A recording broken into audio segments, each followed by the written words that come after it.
Gente, então vamos lá, ó. Primeiro ponto, nós temos aqui para conversar com vocês.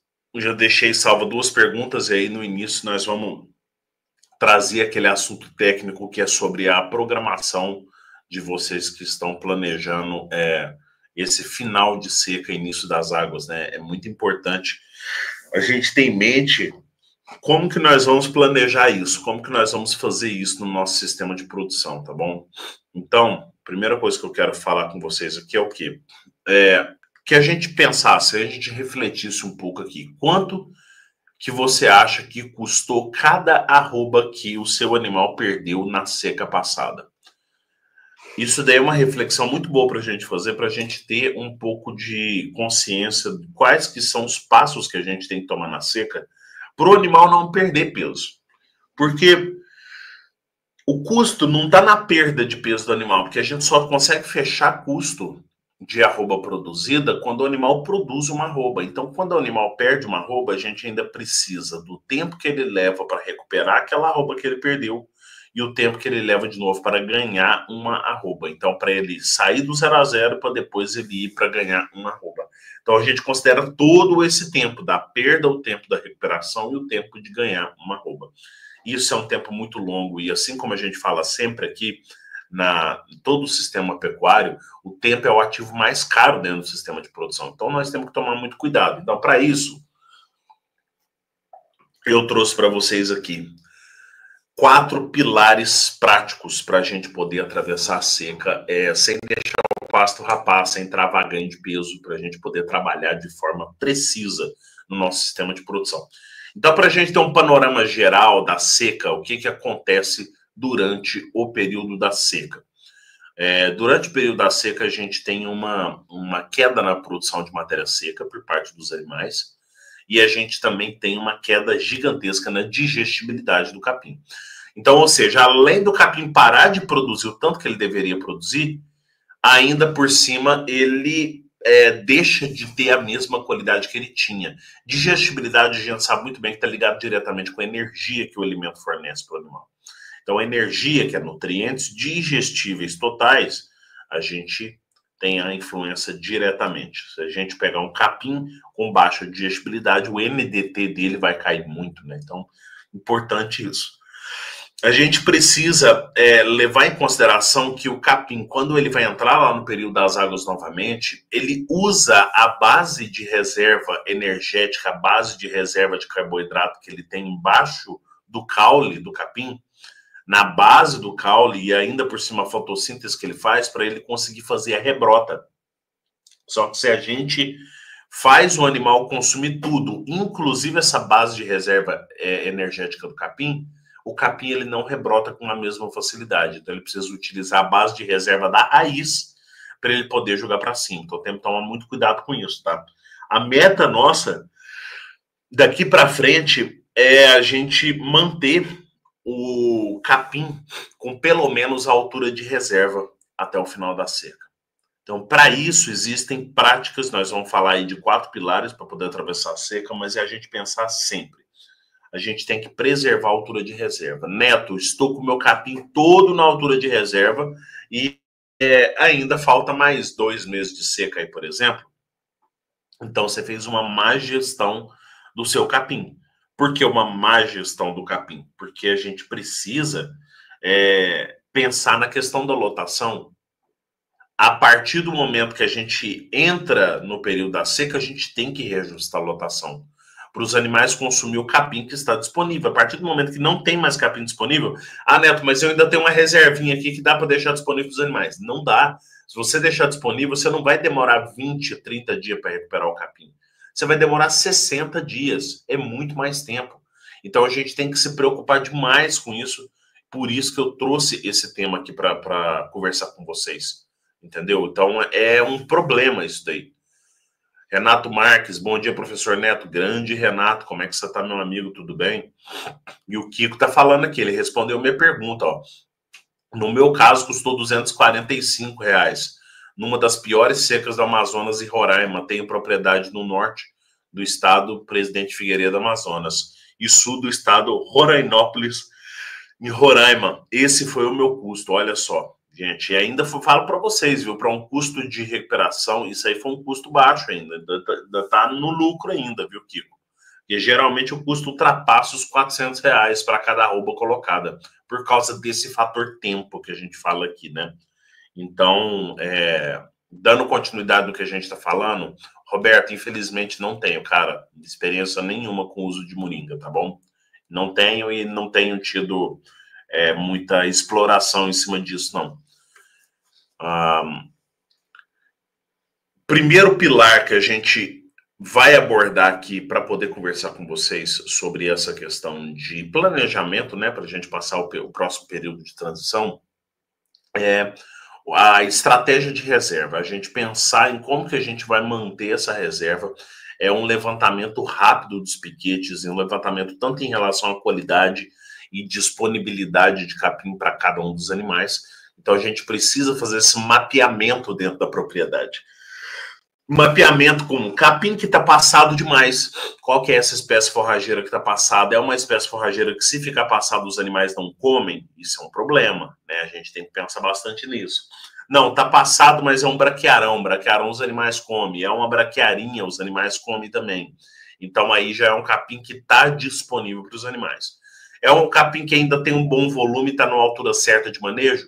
Show de bola, é um capim bom para a gente usar durante o período seco.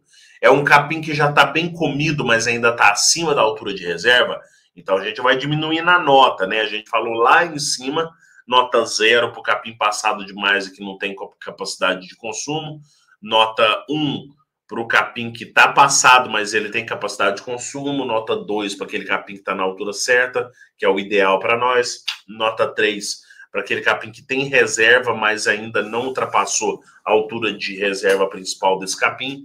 E aí a nota 4, que é a pior de todas, é o capim que está já na altura de reserva. E aí a gente tem o pior ainda, que seria uma nota 5, por exemplo, né? Pode falar por letras, pode falar por nota de número.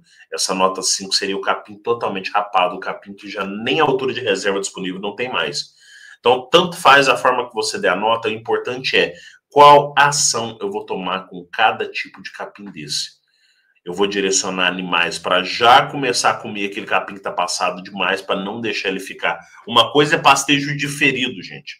Pastejo diferido é um capim que você deixa ele acumular para o final para o início da seca, só que você não deixa ele ficar extremamente passado. Por exemplo, um mombaça diferido tem 1 metro de altura. Um mombaça passado demais tem quase 2 metros de altura, certo? Então, vocês têm que tomar cuidado, porque 1 metro de altura, gente, ainda é mais baixo do que a gente.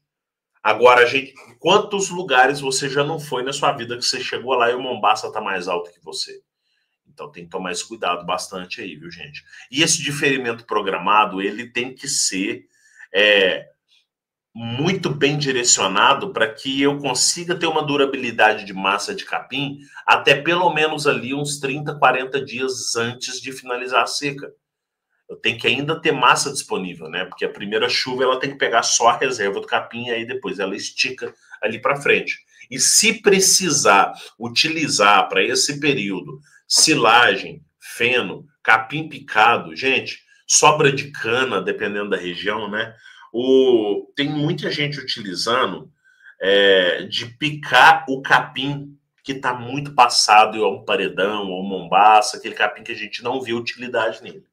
Só que aí é o seguinte, qual que é o problema aí?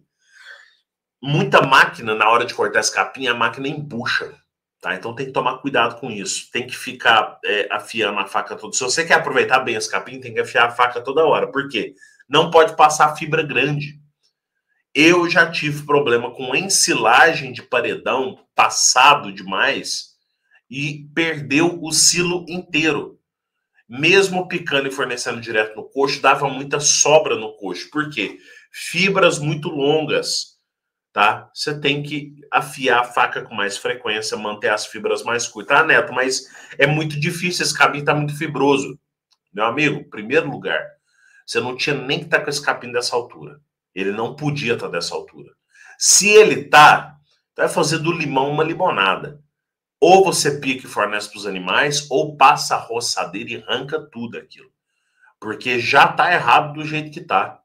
A gente não pode passar a mão na cabeça de quem está fazendo um processo errado para um período crítico do ano, que é a seca. Então, nós temos que tomar bastante cuidado com isso. Vai picar para fornecer para os animais? Pelo menos pica direito. Pica com partículas pequenas, que aí os animais consomem. Vai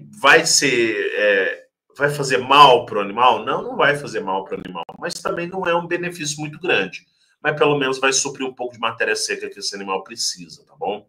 O estoque alvo nosso aí é a gente conseguir, cada período de ocupação que a gente colocar os animais, eles fiquem pelo menos uns 30 dias. Gente, então o segundo pilar que a gente tem para conversar é o quê? É o manejo dessa altura remanescente. É a parte da saúde do pasto. O que é a saúde do pasto? O que eu sempre bato em cima do conceito saúde do pasto?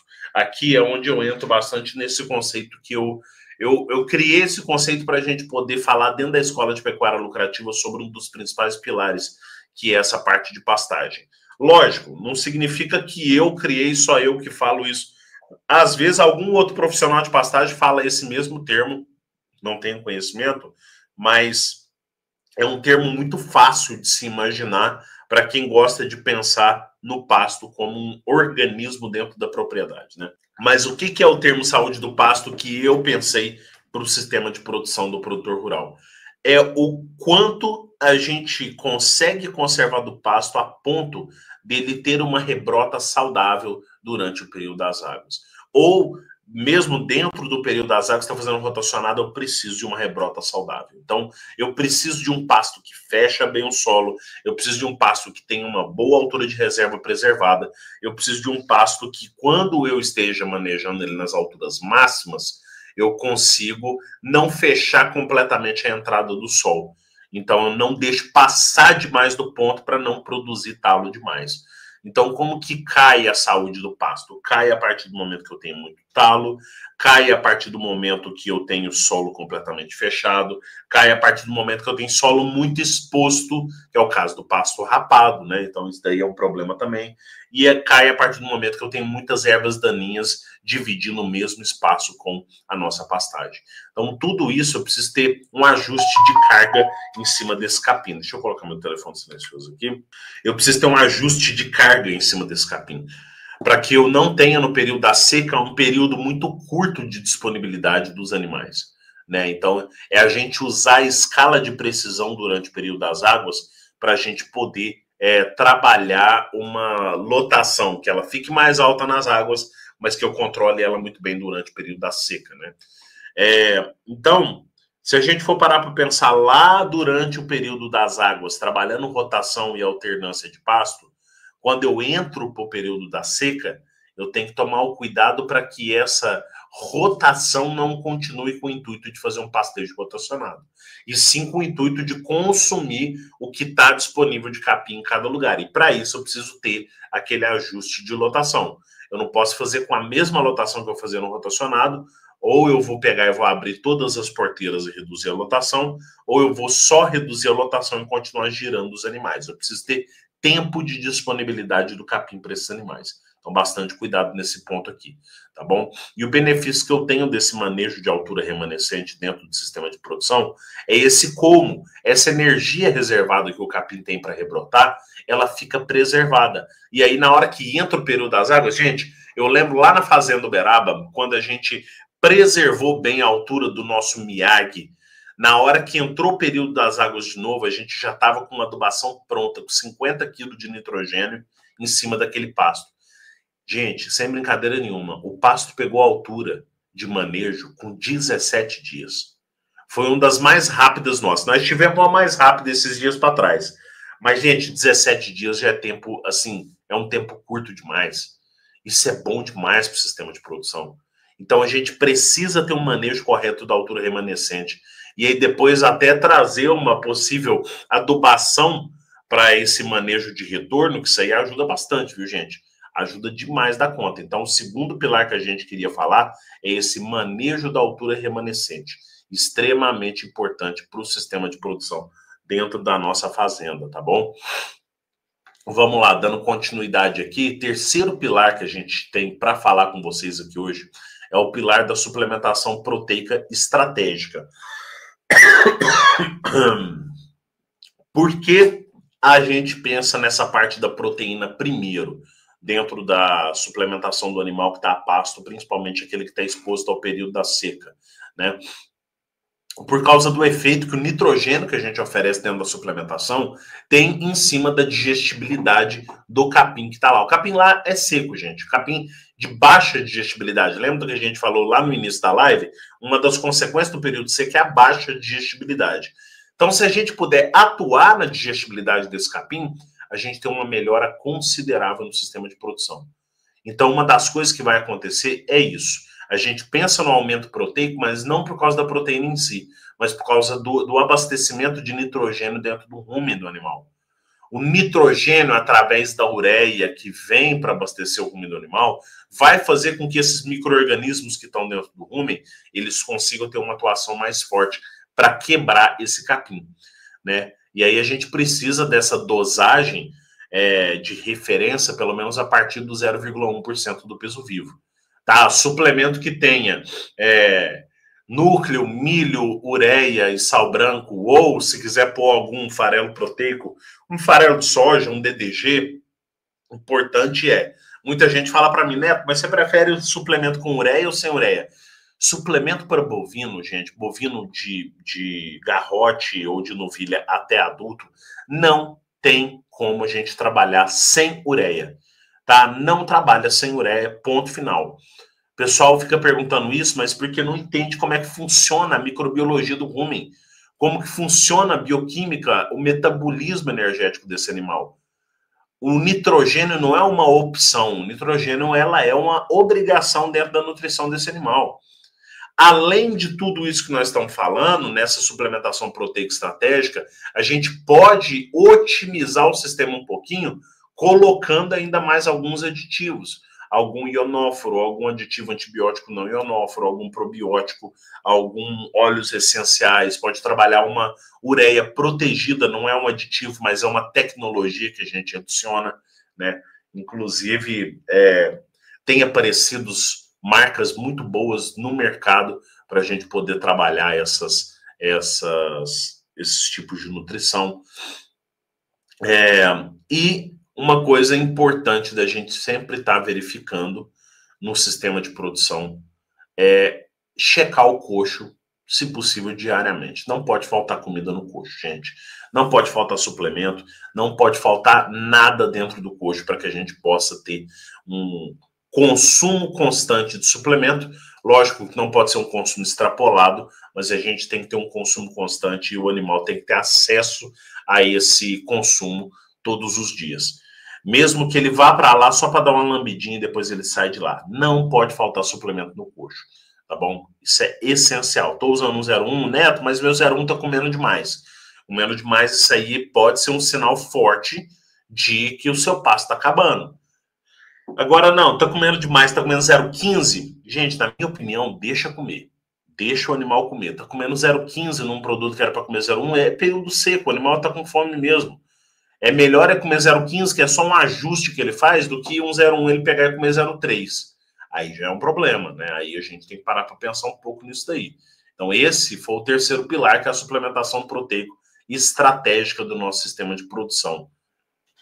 E partindo para o último pilar, gente, que é o pilar número 4, transição proteica energética, a gente partir, a partir do momento que a gente está entrando, a gente tem 2 momentos que a gente pode fazer essa transição da suplementação proteica para a energética, né? A gente pode pensar, o importante é que essa transição não seja feita no mesmo momento da transição da seca para as águas. Não pode ser no período de brotação, ou ela tem que ser antes, uns 15, 20 dias antes de começar a primeira chuva. Neto, mas eu não tenho bola de cristal. Eu não sei dizer quando é que vai chover. Mas você sabe mais ou menos para quando que está programado chover.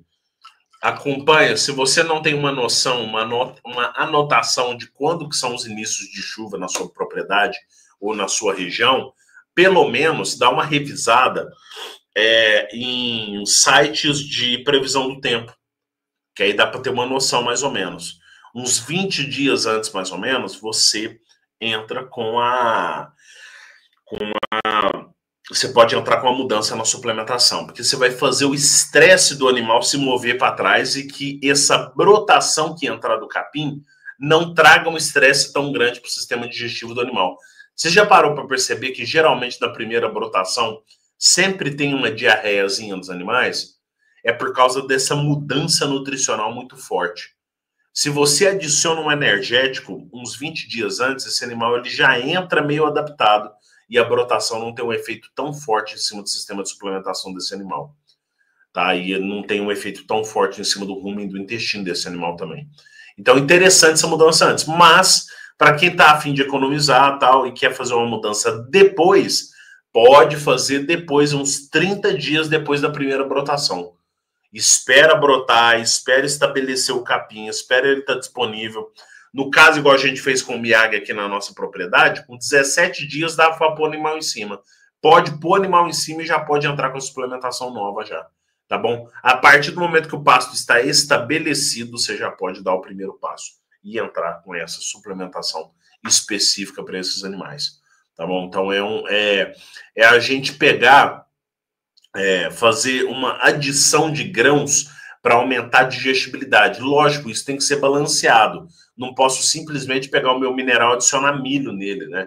Se eu vou acabar com o meu animal desse jeito, eu preciso ter um balanceamento no sistema de produção dentro da minha propriedade, tá? E dentro dessa ideia da suplementação proteica energética, existe a possibilidade da gente fazer aquela adubação de arrancada. Adubação onde você dá o primeiro passo mais acelerado para recuperar o capim rápido, né? Que é em torno aí de 20, 30, até que seja 50 kg de nitrogênio para esse capim já turbinar. Lembrando, toda e qualquer adubação precisa da adubação de base já ter sido feita nos anos anteriores. Calcário, fosfato. Não, Neto, nunca fiz. Então faz a primeira vez agora, nessa entrada do período das águas, e aí depois, nas próximas águas do ano que vem, você faz só o nitrogênio e esse capim já vem estourando, já vem arrancando, tá bom? Então essa transição é uma transição que você utiliza de uma melhoria na suplementação para você ter benefício na hora de suplementar os seus animais. Então, ó, checklist de ação imediata para você realizar aí dentro da sua propriedade. Primeiro, um mapeamento do seu capim. Você vê o que você tem disponível aí de altura remanescente, tá bom? E monitorar essa altura remanescente até o final da seca. Você fazer um estoque de volumoso para os seus animais. Fazer um bom pastejo diferido para eles. Você já ter programado a compra do seu proteinado para você fornecer para os seus animais, para melhorar a digestibilidade do seu sistema de produção. Você fazer um plano de suplementação energética na entrada das águas e você também ter ali, junto com esse plano, um plano de adubação do arranque do capim. Então, na verdade, seriam os dois, né? O plano de adubação de arranque do capim e o plano de entrada de suplementação energética no sistema de produção. Então, você tem que pensar nesses 5 checklists. Qual que é o pilar que você vai ajustar primeiro na sua propriedade? Desses pilares que eu falei para vocês, ó. Primeiro pilar, estratégia de reserva de capim. Segundo pilar, manejo de altura do capim. Terceiro pilar, suplementação proteica durante a seca. E quarto pilar, suplementação proteica energética na transição para o período das águas. Esse trecho que você acabou de assistir é do Café da Manhã da Prado. Eu vou deixar o link do Café da Manhã da Prado inteiro aqui embaixo para você assistir. E para você participar dessa live junto com a gente, todo domingo às 8h30 da manhã do horário de Brasília, eu aviso lá no grupo Neto Prado Oficial. Eu vou deixar o link desse grupo de WhatsApp aqui na descrição também. Você entrando nesse grupo, sempre que a gente for entrar para a live, a gente avisa para todo mundo. E se você tiver inscrito no canal, com certeza você recebe a notificação assim que a live começar.